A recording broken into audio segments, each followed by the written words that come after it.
Gallop Solutions is a business education company, so we're here to teach business owners and their management team tools that help them run the business more effectively. That's why we exist.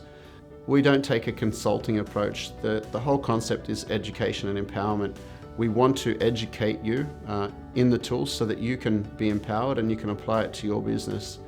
And the wonderful thing about education is that it stays with you for life. So if you learn how to use these tools effectively in this business, it can empower you to then use it in your next business, or perhaps you want to duplicate your business model into other states or other countries. I just want to take the tools and give it to the rest of the world and not have it something that people can't access. You know, we've put through 320 companies now and we've not had one failure, so statistically it's pretty amazing. You know, having parents that divorced at a very young age, that was quite challenging. So my parents split when I was born, and the early years were quite turbulent. Being exposed to alcohol and drug abuse and domestic violence for the first 13 years of life was not particularly nice. I got my first job at the age of 10, and from there I kind of learnt that I could be independent, so I started earning some income. And you know, it was just started as a Saturday job, and by the time I was 13 I had 3 casual jobs outside of school hours that was giving me enough money to move out of home.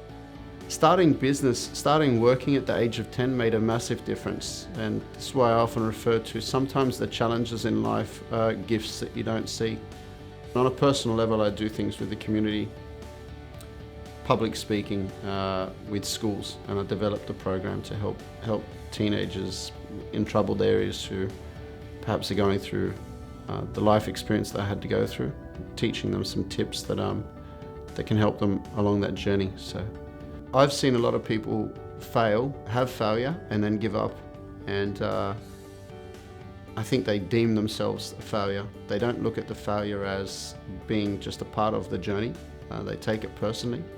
And for me, whenever something goes wrong, I look at what's the lesson here? What should I be learning? Because there's definitely something to learn. The goal is to take the company around Australia and then take the model overseas. What I'm trying to create is, I think, the Holy Grail. I know other people have tried to do it before, and it's been a struggle.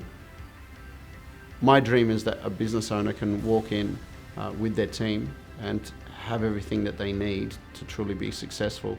But with the approach that we have, you know, it's not about getting the extra money out of them or anything like that. It's about actually giving them what they need to succeed and not having to go to different vendors for that. They can come to the one place and have that same ethos, the same culture that they're used to experiencing here. Our clients always compliment us on how much we care and how much effort we put in.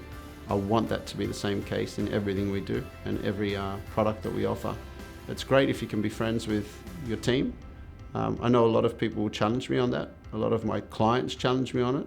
A lot of my peers challenge me on it and say, oh, you know, you have to be the boss. And my personal opinion is, if a person loves you, they care for you, then they respect you a lot more, and they'll want to work hard and do the right thing by you.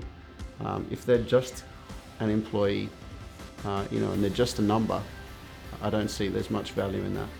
To truly go that extra mile above the competitors, it's only possible if you've got a team of staff that actually go the extra mile for one another, because it flows through to the client experience.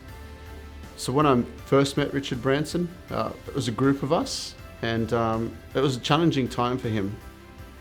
It was really amazing to hear a guy who could be anywhere in the world do anything that he wants to be doing.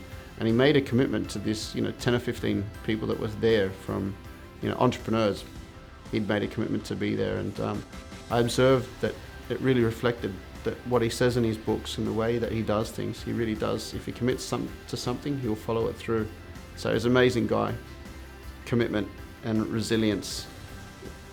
I don't want to sound like a tough guy here, but if business really isn't for the weak. Unless you've got a strong backbone and belief in yourself, you're going to struggle. Because for every person that says you can make it, there's a million that will say you can't. It's not man's dreams that fail him. It's the lack of know-how required to make those dreams a reality.